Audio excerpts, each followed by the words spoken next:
how do you help people manage day-to-day expenditures, you know? People not only always have, you know, a monthly income and monthly expenses, you know.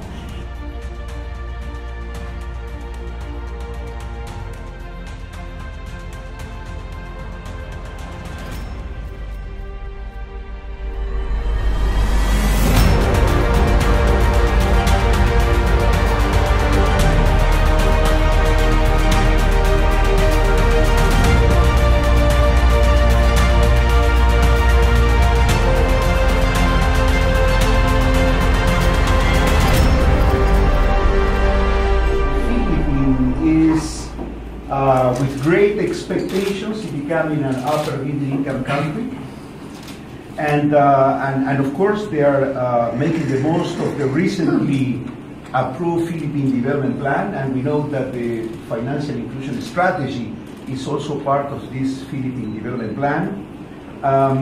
And finally, the fact that the UN just signed with the government of the Philippines, inclusion is one of the chapters that we have within the human capital component. So, welcome, and as we know, the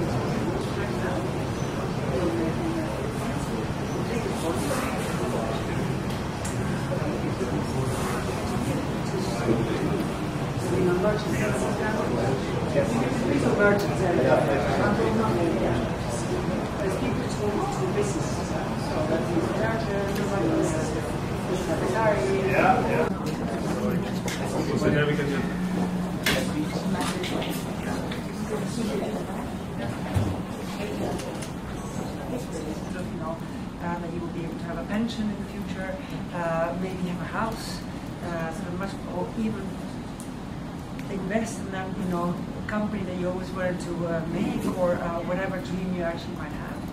The third component, which is actually very important, is the resilience part. So what do I mean by resilience? Is that, you know, in case of an external shock, you know, do you have measures to protect yourself against it? You know, savings, emergency savings is the most purest form. Insurance products, of course, in this country where, you know, climate change has and plus earthquakes has a very big prevalence. How do you protect yourself against that? Are there instruments for you to do that? And the fourth part is actually a subjective part, which is how confident do you feel in managing all of that? Do you have a little stress? Yeah, but you're laughing, at the stress. You know, that's going to bed and thinking, oh my God, I'm going to make it. And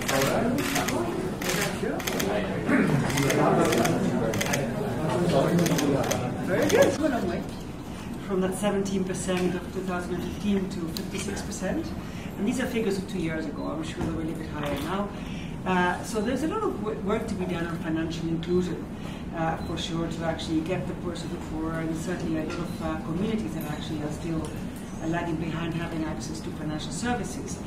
But apart from that part of work that still needs to be done, and that you've all been involved in actually in trying to get more access to a lot of communities, you know, financial inclusion does not make you better in and by itself. The whole reason of my being, you know, special advocate is at the end of the day is to improve the lives of people, and so it's a focus on the outcome. Is financial inclusion for what? And I am really sure that without having a specific focus on financial health, we will not specifically have, you know, financial inclusion leading to a positive outcome in people's lives. How do I define financial health? First of all, has 4 components. Number 1 is, how do you help people manage day-to-day expenditures, you know? People not only always have, you know, a monthly income and monthly expenses, you know. Try to bridge all these cash flow necessities and realities to people. I think are very important. Number 2, having long-term objective and goals. I mean, from buying a house, you know, giving something to your children, being able to have healthy lives. Number 3 is resilience in case of any shock, and I've heard that here in the Philippines. they're mostly health or actually climate or natural effect shocks. How do you make front to these? What are your tools to actually, how do you have savings? Do you have emergency savings? Do you have insurance? These issues are very, very important. Number four, how confident are you in order to be able to do this? So I'm really happy that BSP has actually included financial health also within the strategy, because I think this is a very important component.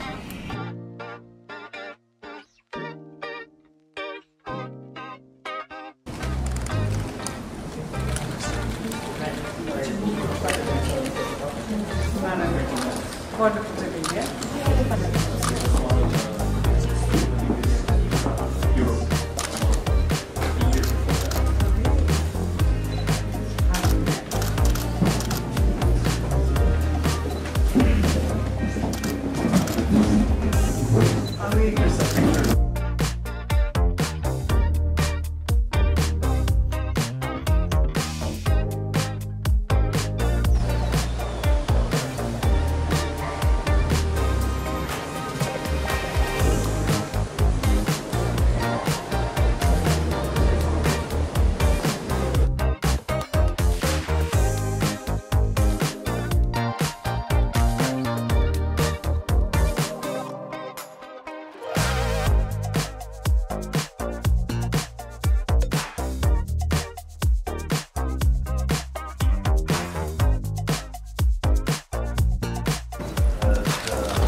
Welcome, literally, because yesterday was really very warm. in the beautiful internal lake that you have, seeing fishermen and people, and like you said, the micro, small entrepreneurs, really trying to make money, give employment, and really develop your country. And I have to make a special thanks to the BSP. To have done such a wonderful organization, a wonderful cooperation with my office and with all my partners. It's been a wonderful preparation of the whole trip. I have been very much looking forward to this visit, really. And I think, like at this age time, you've come a long way. Yes. 9 years ago, you were 17% financially included. Not the president? No.